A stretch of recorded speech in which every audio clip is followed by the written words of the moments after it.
है आज के सेशन में। लास्ट सेशन में कथा समाप्त हुई थी इस बात पर कि साधक के मन को स्थिर करने के लिए एक तरीका है कि विराट भगवान के स्थूल शरीर की धारणा की जाए। तो उसका चर्चा उस समय की थी कि सभी कुछ, सभी लोक, पाताल लोक, पृथ्वी लोक, स्वर्ग लोक एक्सेट्रा, अंतरिक्ष, सब उनके शरीर के अंदर कल्पना की जाती है। उस विराट स्वरूप में अगर अपना ध्यान लगाएंगे, उसको विजुलाइज करेंगे, तो मन स्थिर हो जाएगा और ध्यान लगेगा। और एक और बात सुखदेव जी ने बताई थी लास्ट सेशन में कि साधक को पदार्थों का उतना ही उपयोग करना चाहिए जितना बेयर मिनिमम जरूरी हो, जितना आवश्यक। तो we should have minimalistic approach. जितना जीवन में कम से काम चले उतना ही चीजों का उपयोग करें, क्योंकि अगर ज्यादा के लिए सोचेंगे तो उसके कॉरस्पॉन्डिंग एक्टिविटी बढ़ेगी और उसके बाहर की चीजों के प्रति अटेंशन भी बढ़ेगा। तो हमारी इंद्रियां बहिर्मुखी और ज्यादा हो जाएंगी अगर ज्यादा चीजों को उपयोग करेंगे और ज्यादा चीजों का अरेंजमेंट करेंगे यूज करने के लिए। तो जितना सेंस ऑब्जेक्ट्स मिनिमम रिक्वायरमेंट से काम चल जाए उतना यूज करें। और ये जो इंटेलिजेंस है वो फर्दर हम लोगों को एंटेंगल करती है। उन्हीं चीजों का विचार दिमाग में चलेगा, उन्हीं के लिए एक्शन करेंगे, एक्टिविटी करेंगे। तो ये एक्सटर्नल वर्ल्ड में एंटेंगल होकर के स्पिरिचुअल क्वेस्ट हैम्पर हो जाएगी। इसलिए जीवन में जितना कम से कम उपयोग करके चीजें काम चले उतने से चलाने का प्रयास रहना चाहिए साधक के लिए। बाकी सब लोग जो चाहे कर सकते हैं, उनके लिए कोई प्रॉब्लम नहीं। तो अब इसके बाद सुखदेव जी धारणा का एक और तरीका बताते हैं। वो कहते हैं कि कुछ साधक अपने हृदय आकाश में भगवान के स्वरूप की धारणा करते हैं। वो ऐसा विजुअलाइज करते हैं कि उनकी भगवान की 4 भुजाएं हैं, एक में शंख, एक में चक्र, एक में गदा और एक में पद्म है उनके हाथ में, और उनके मुख पर प्रसन्नता झलक रही है। केसर के समान पीला पीले उनका परिधान है, उनके वस्त्र हैं। भुजाओं में रत्न जड़ित सोने के बाजूबंद हैं। सिर पर मुकुट है, कानों में कुंडल हैं जिनमें बहुमूल्य मणियां चमक रही हैं। उनके चरण कमल योगेश्वरों के खिले हुए हृदय की कमल कर्णिका पर रखे हुए। मतलब जो भक्त लोग हैं उनके हृदय, कमल रूपी हृदय, उसके ऊपर भगवान के चरण रखे हुए। उनके हृदय पर श्रीवत्स का चिन्ह है, यानी कि एक सुनहरी रेखा है। गले में कौस्तुभ मणि लटक रही है। वक्ष स्थल पर कभी न मुरझाने वाली वनमाला सुशोभित है। कमर में करधनी है। उंगलियों में अंगूठी और चरणों में बहुमूल्य नुपुर है। हाथों में कंगन आदि आभूषण हैं। उनके जो केस हैं, बाल हैं, लटे हैं, वो चिकनी, निर्मल, घुंघराली और नीली है। और वो अपने लीलापूर्ण उन्मुक्त हास्य से, बड़ी इनोसेंट स्माइल से वो भौं के द्वारा भक्तजनों पर अनुग्रह कर रहे हैं, यानी कि उनकी आंखों की, भौं की, चेहरे की मुद्रा ऐसी है कि जैसे सब पर अनुग्रह, सब पर कृपा करने के लिए उद्यत है। ऐसा एक रूप हृदय आकाश में साधक लोग ऐसे रूप की धारणा करते हैं। ये एक मेथड है धारणा करने का, जो ध्यान में ले जाने के लिए सहायक। तो बार बार ऐसे चिंतन का जो स्वरूप है, चिंतन का जो ऑब्जेक्ट है, ऐसे भगवान को देखते रहने की चेष्टा बार बार करते रहना चाहिए। चरण कमलों से स्टार्ट करें और वहां से लेकर के एक एक अंग को देखते हुए ऊपर की तरफ बढ़ें। तो चरण कमलों से लेकर के मुस्कान युक्त मुख कमल तक एक एक अंग की धारणा करें। पहले एक अंग की, फिर दूसरे की, फिर तीसरे की, like that, one after another. तो जैसे जैसे साधक की बुद्धि शुद्ध होती जाएगी, उसका चित्त स्थिर होता चला जाएगा। और जब एक अंग की अच्छी तरह धारणा होने लगी, मतलब पहले एक ही अंग पर लगाएं। जैसे मान लो पैर के अंगूठे का नाखून है, उस पर ध्यान लगाया हुआ है, उसको अपने मन में विजुलाइज कर रहे हैं। सामने देखा मूर्ति में या फोटो में, और उसको मन में विजुलाइज किया, और उसको विजुलाइज बार बार करते रहे।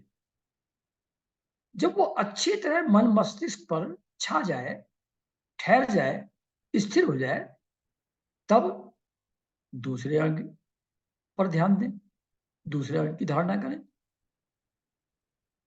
ऐसे करते करते धारणा स्थिर हो जाएगी, मन स्थिर हो जाएगा और ध्यान लगेगा भगवान। तो वैसे रियली अगर देखा जाए तो भगवान दृश्य तो है नहीं, ही इज नॉट ऑब्जेक्ट। वो तो दृष्टा है, वो तो साक्षी हैं, वो तो निर्गुण निराकार हैं। लेकिन सगुण भी उनका ही रूप है, तो वह सगुण रूप में भी हैं, निर्गुण रूप में भी हैं, सभी कुछ उन्हीं का स्वरूप है। तो जब तक व्यक्ति को, साधक को अनन्य प्रेममयी भक्ति का योग न हो जाए, ऐसे एक एक अंग की धारणा करते करते जब भक्ति अंदर से फूट पड़े, जब ऐसी स्थिति आदमी की मन की बन जाए, भगवान ही भगवान दिखाई पड़े हर समय हर तरफ, जब तक ऐसा न हो तब तक स्थूल रूप का ही चिंतन करना चाहिए। स्थूल रूप का चिंतन करते करते जब वो मन उसमें ठीक से सेट हो जाए, फिक्स हो जाए, और प्रेम में भक्ति की उपलब्धि हो जाए व्यक्ति को, तो उस समय फिर जो निर्गुण निराकार ब्रह्म है, फिर उसका भी अनुभव बाद में आएगा। फिर कहते हैं कि जब कोई योगी, उसका काम पूरा हो गया, ज्ञान ध्यान साधना कर लिया, अब समय आ गया है जब उसको अपना शरीर छोड़ना है। तो जब योगी शरीर छोड़ना चाहे तो देश और काल, यानी कि टाइम एंड स्पेस में जो भी चीजें हैं उनमें मन न लगाए, स्थिर आसन से बैठ जाए और बैठकर प्राणायाम के द्वारा प्राण को जीत करके मन से इंद्रियों का संयम, इंद्रियों को मन के द्वारा कंट्रोल में रखे, उनको एक्सटर्नल ऑब्जेक्ट्स की तरफ न जाए, और मन के साथ बुद्धि को क्षेत्रज्ञ में लीन कर।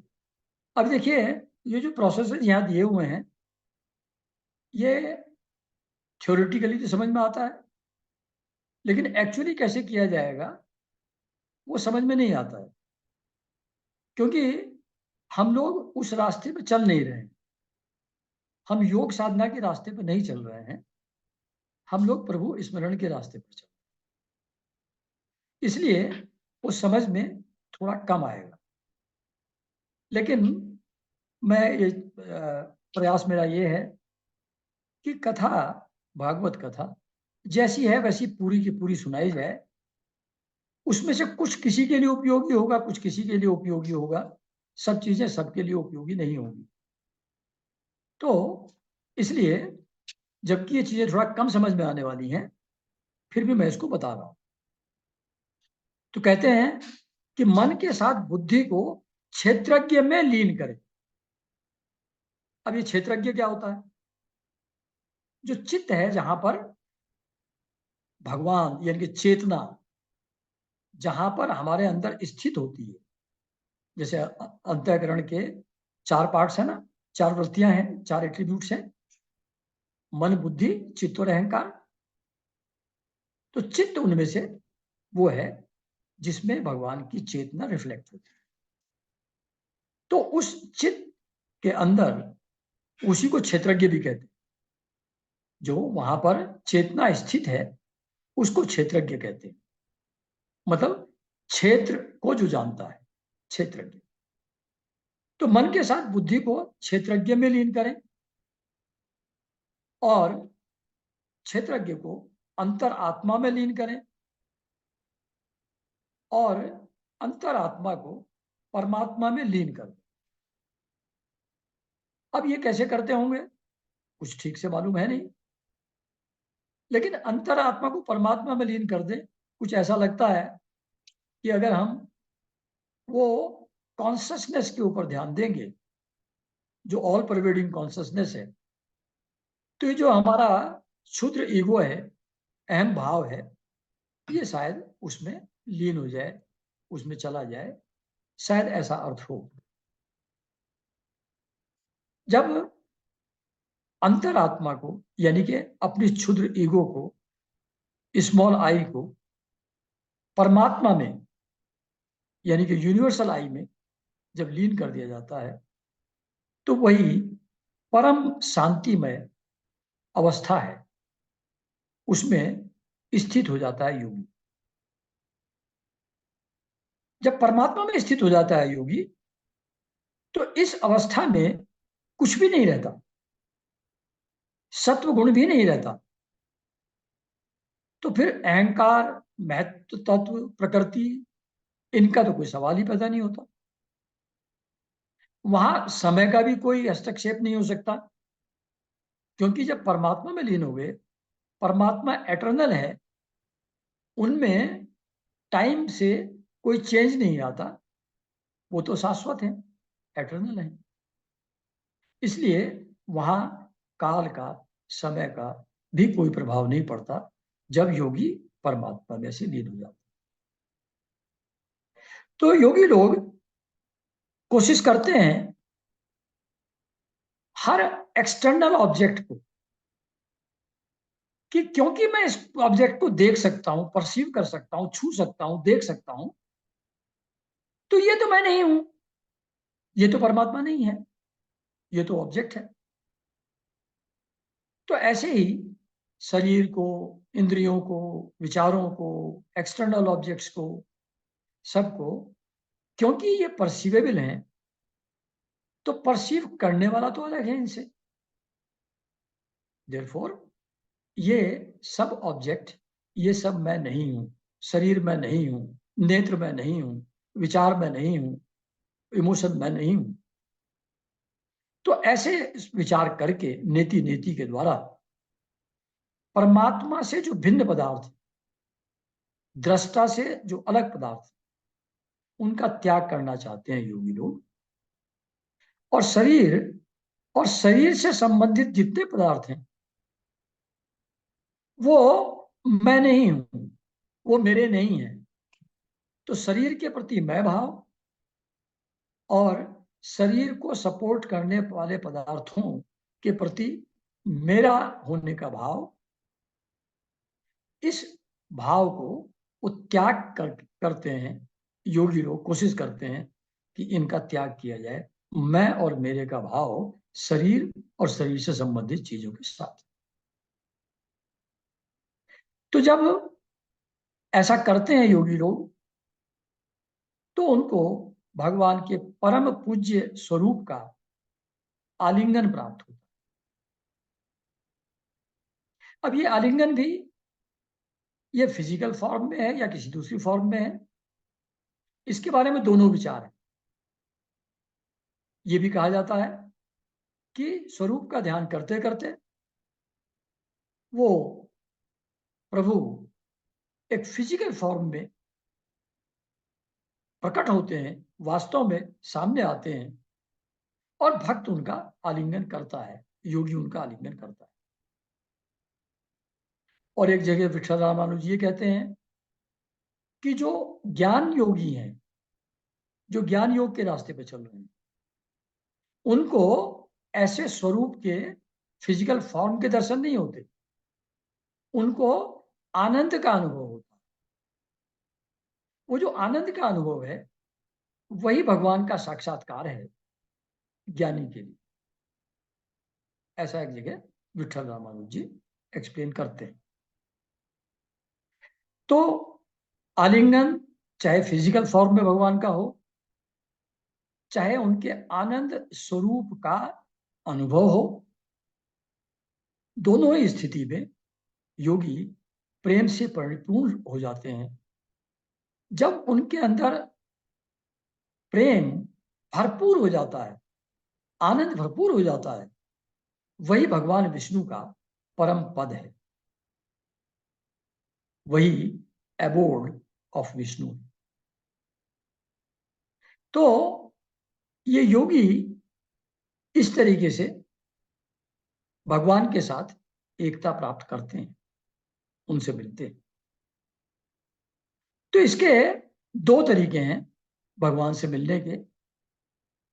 एक है सद्यो मुक्ति, यानी कि एट वन गो, इमीडिएट, एक बार में भगवान के साथ एकता हो जाए, ये सद्यो मुक्ति है। और एक क्रम मुक्ति है, जहां स्टेज बाय स्टेज योगी एक लोक से दूसरे लोक, दूसरे लोक से तीसरे लोक ऐसे जाते हैं, और फिर भगवान के साथ एकता वो भी प्राप्त करते हैं, पर वो क्रमशः करते हैं, और कुछ इमीडिएटली भी कर सकते हैं। दोनों तरीके। तो ये जो दोनों तरीके हैं, ये भगवान वासुदेव ने ब्रह्मा जी को बताए थे, और ब्रह्मा जी ने फिर नारद जी को बताए थे। तो वही जो मेथड है, सुखदेव जी कहते हैं, वही मैं आप लोगों को दोनों मेथड बता रहा हूं। तो पहले मेथड पर आते हैं कि जो ब्रह्मनिष्ठ योगी हैं, ज्ञान दृष्टि के द्वारा जिन्होंने अपनी चित्त की सभी वासनाएं, ऑल डिजायर्स, उनका सबका त्याग कर दिया है, तो जिनके अंदर किसी प्रकार की कोई डिजायर बाकी नहीं है, ज्ञान दृष्टि से सभी वासनाएं समाप्त हो गई हैं, ऐसे ब्रह्मनिष्ठ योगी को शरीर कैसे त्याग करना चाहिए, उसका मेथड दिया है। ये सद्यो मुक्ति वाला उपाय है, यानी कि इमीडिएट रिलीज। ये देखिए, बात ये हो रही है कि योगी जब शरीर छोड़ना चाहे तब कैसे छोड़ेगा, वो बात हो रही है। तो ये अब योगी रेडी है टू लीव हिज बॉडी, तो वो सद्यो मुक्ति वाले मेथड में कैसे अपने शरीर को छोड़ेगा वो बताया जाए। तो कहते हैं कि एडी से गुदा को दबाकर प्राण को षट चक्र भेदन रीति से ऊपर ले जाए, यानी कि जो अपने एक से एक चक्र हैं, एक के बाद एक, मूलाधार, स्वाधिष्ठान, मणिपुर, अनाहत, विशुद्धि चक्र, आज्ञा चक्र, इन 6 चक्रों का भेदन करते करते एक के बाद एक सहस्रार में वायु को ले जाते हैं। तो एडी से गुदा को दबाकर प्राण वायु को षट चक्र भेदन की रीति से ऊपर ले जाते हैं। तो मणिपूरक में स्थित जो वायु है उसको अनाहत चक्र में ले जाते हैं। अब ये लोग कैसे एक एक चक्र का भेदन करते हैं, कैसे उसको वायु को ऊपर लेकर के जाते हैं, तो ये तो जो योग साधना में लोग लगे हुए हैं वही समझ सकते हैं, वो हम लोगों की समझ के बाहर है। तो मणिपूरक स्थित वायु को अनाहत चक्र में ले जाते हैं। वहां से वायु उदान वायु के द्वारा वायु को विशुद्ध चक्र यानी कि कंठ वाला जो होता है गले वाला उसमें ले जाते हैं। और वहां से फिर तालु मूल, जो तालु का मूल है वहां जड़ में पीछे, वहां पर लेकर के जाते हैं वायु को। और फिर सातों छिद्र, दोनों आंख, दोनों कान, मुंह एक्सेट्रा, इन सबको बंद करके तालु मूल में स्थित जो वायु है, जिसको नीचे से लाते लाते लाते लाते तालु मूल में लाए थे, उस वायु को आज्ञा चक्र में ले जाते हैं। भौं के बीच में जो आज्ञा चक्र है वहां पर उस वायु को ले जाते हैं। अगर इस योगी की किसी भी लोक में जाने की इच्छा न हो, किसी दूसरे लोक में ये नहीं जाना चाहता, ये सीधा परमात्मा से ही एक होना चाहता, ऐसा जो योगी होगा तो वो आधी घड़ी यानी कि 12 मिनट्स 12 मिनट वायु को वहीं रोक करके, यानी कि आज्ञा चक्र में रोक करके वायु को 12 मिनट सहस्रार में ले जाए फिर 12 मिनट के बाद, और सहस्रार में जाकर परमात्मा में स्थित करे उस वायु को। और शरीर और इंद्रियों को छोड़ दे और ब्रह्म रंध्र का भेदन करके शरीर का त्याग कर। तो सहस्रार में गए, वहां कोई ब्रह्म रंध्र होता होगा ऊपर, उसमें से निकल के चला जाएगा। जाते हुए इंद्रियों को छोड़ के जाना है, इंद्रियों को साथ में लेकर के नहीं जाना। तो नॉर्मली अंतःकरण के साथ जो सूक्ष्म शरीर रहता है उसमें इंद्रियां भी रहती हैं, पर अगर परमात्मा के साथ एक होना है, किसी और दूसरे लोक में जाने की इच्छा नहीं है, तो इंद्रियों को छोड़ करके जाता है योगी। तो ये जो सद्यो मुक्ति, वो ऐसे एक्स मेथड को एक्सप्लेन किया गया है कि ये लोग शरीर कैसे छोड़ते हैं सद्य रूप। लेकिन अगर किसी का अभी थोड़ा मन और थोड़ा घूमने फिरने का है, अभी तुरंत एकदम जाकर के परमात्मा में नहीं मिलना चाहता, थोड़ा और इधर उधर घूमना टहलना है अभी उसको, ऐसा किसी का मन है, तो वो योगी क्या करेगा? वो कहते हैं कि यदि योगी को ब्रह्म लोक जाना हो, आठों सिद्धियां प्राप्त करके आकाशचारी सिद्धों के साथ विहार करना हो, आकाश में जैसे वो नारद देवऋषि नारद घूमते रहते हैं, बहुत सारे जो सिद्ध लोग हैं वो आकाश में घूमते रहते हैं, बेरोक टोक किसी भी लोक में जा सकते हैं, किसी लोक में आ सकते हैं। तो अगर आठों सिद्धियां प्राप्त करके आकाशचारी सिद्धों के साथ विहार करने का योगी का मन है, और उसको लगे कि मैं ब्रह्मांड में कहीं भी विचरण कर सकूं, अगर ऐसा उसका मन है, तो फिर मन और इंद्रियों को साथ लेकर के निकले। वहां ब्रह्मग्रंथ से जब जाए ना बाहर, तो मन और इंद्रियों को साथ लेकर के जाए, क्योंकि मन और इंद्रिय के बिना तो वो देखना सुनना अलग अलग लोगों का हो नहीं पाएगा ना। तो योगियों का शरीर वायु की भांति सूक्ष्म होता है, वो त्रिलोकी के बाहर भीतर कहीं भी देवर्षि नारद की तरह स्वच्छंद रूप से विचर सकते हैं। ऐसी स्थिति जो योग के द्वारा प्राप्त होती है, ये सिर्फ कर्मों के द्वारा प्राप्त नहीं हो सकती। यानी कि कर्म कांड के द्वारा पूजा प्रार्थना का जो विधान वेदों में दिया गया है, उस मेथड से ये ऐसी स्थिति योगी की नहीं बन सकती जिससे वो बेरोक टोक ब्रह्मांड में कहीं भी विचरण कर सके। तो अब ब्रह्मलोक में तो पहुंच गया। तो योगी जब निकले अपने शरीर से, तो इंद्रियों को लेकर के निकले और मन को, और सुषुम्ना के द्वारा ब्रह्मलोक के लिए जब प्रस्थान करता है वो योगी, ब्रह्मलोक की तरफ चलता है निकल करके, तो पहले वो अग्निलोक पहुंचता है। अग्निलोक में पहुंच करके जो बचा खुचा बहुत थोड़ा बहुत मल, थोड़ी बहुत वासनाएं, थोड़ा बहुत निगेटिविटी, हल्की फुल्की जो बची रह गई हो, बहुत ट्रेसेस, लाइट ट्रेसेस, तो वो जल जाते हैं अग्निलोक में।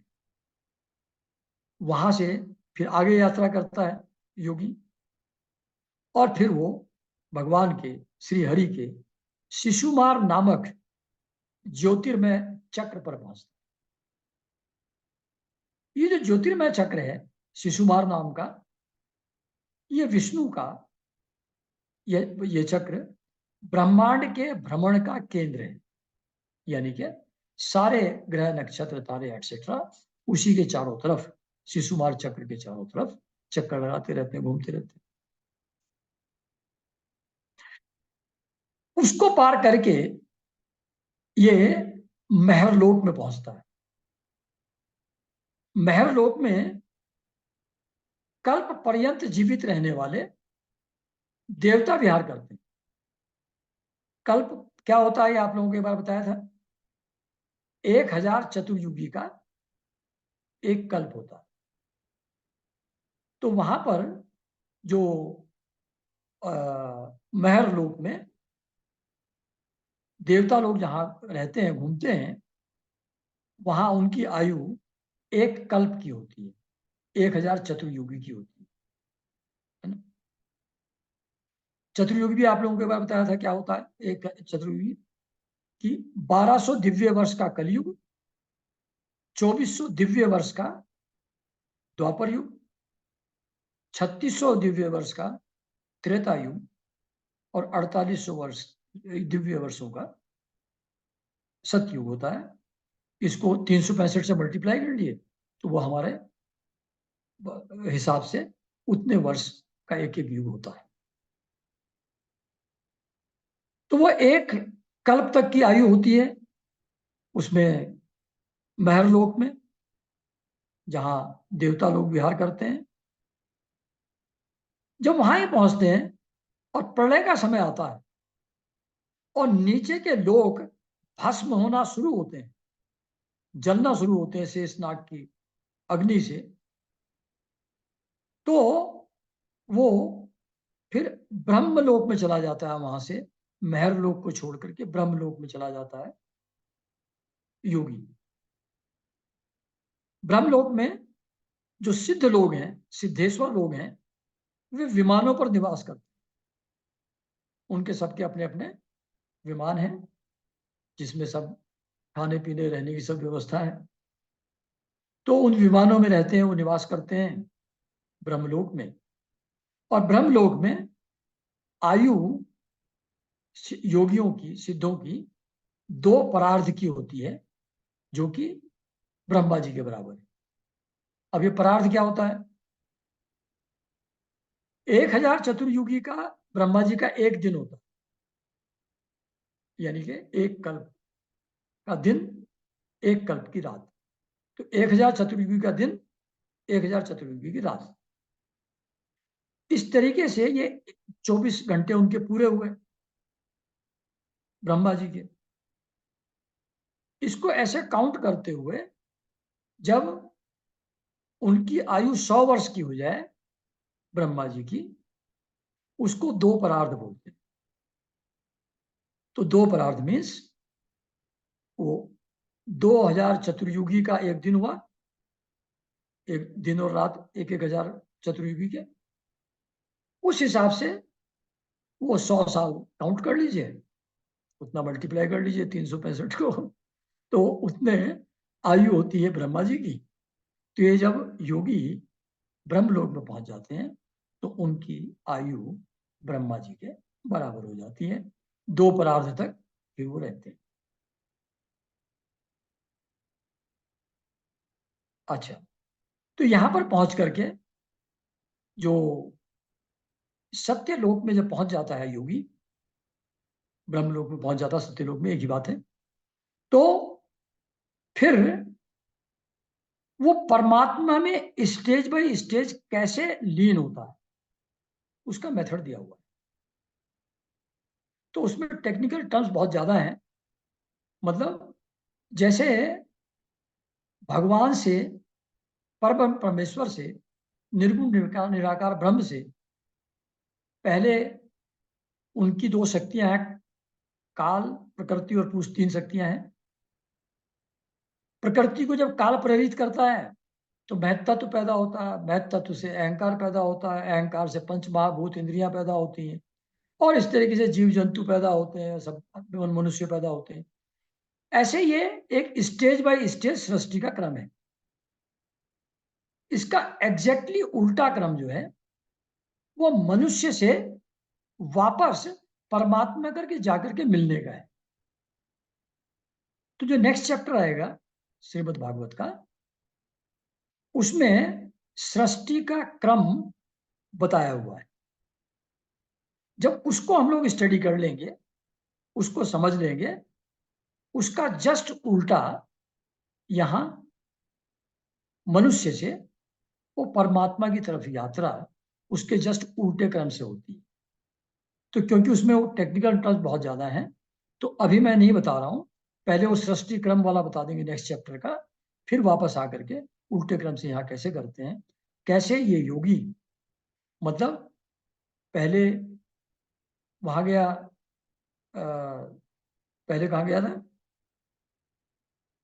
1 मिनट, हाँ, पहले ब्रह्मलोक में गया, फिर वहां से शिशुमार चक्र में गया, अग्नि उससे होते हुए, अग्नि चक्र से, अग्निलोक से पास होते हुए शिशुमार चक्र में पहुंचा, फिर वहां से महर लोक गया, महर लोक से फिर ब्रह्मलोक आया।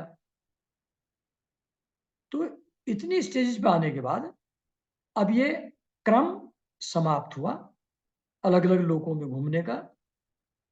अब शरीर को पृथ्वी में, फिर पृथ्वी का आवरण जल, जल का वायु, अग्नि, अग्नि का वायु, वायु का आकाश, ऐसे अलग अलग आवरणों को पार करते करते करते करते फिर परमात्मा में लीन हो जाता है। तो ये है क्रम मुक्ति का मेथड। तो ऐसा करने के बाद वो परमात्मा के साथ एक हो जाता है। इसको दोबारा डिस्कस करेंगे वो सृष्टि के क्रम को स्टडी करने के बाद।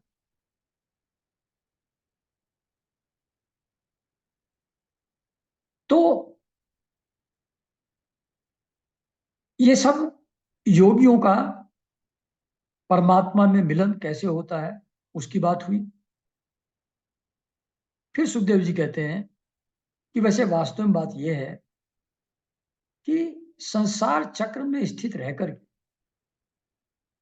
जिस साधन से भी श्री कृष्ण की अनन्य प्रेम भक्ति मिल जाए,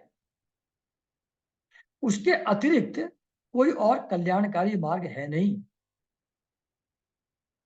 इसलिए मनुष्य को क्या करना चाहिए, उनको सब समय और सभी स्थितियों में अपनी पूर्ण शक्ति से भगवान श्री हरि का ही श्रवण, कीर्तन और स्मरण करना चाहिए।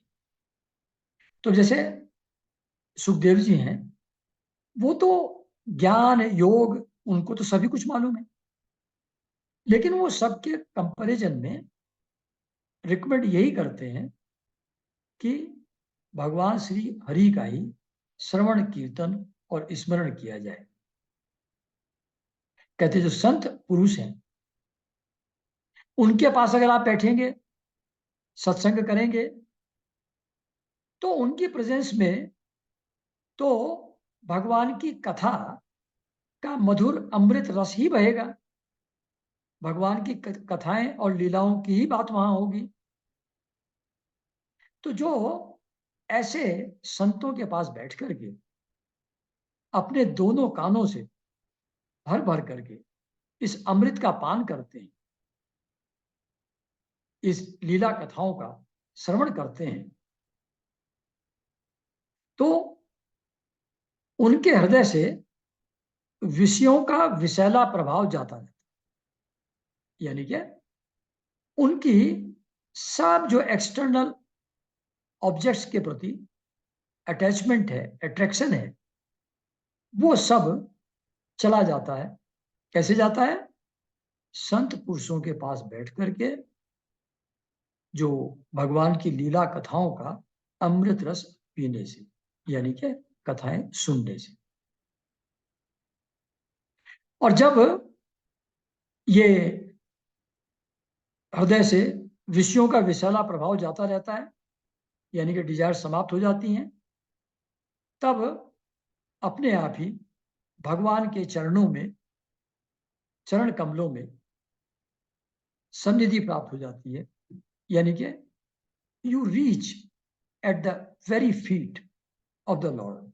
भगवान के चरणों तक पहुंच जाते हैं, उनका आनंद मिल जाता है। तो मेरे ख्याल से 37 मिनट हुए हैं, तो ज्यादा लंबा करने का फायदा नहीं है। तो आगे नेक्स्ट संडे को देखेंगे, है ना? चलिए।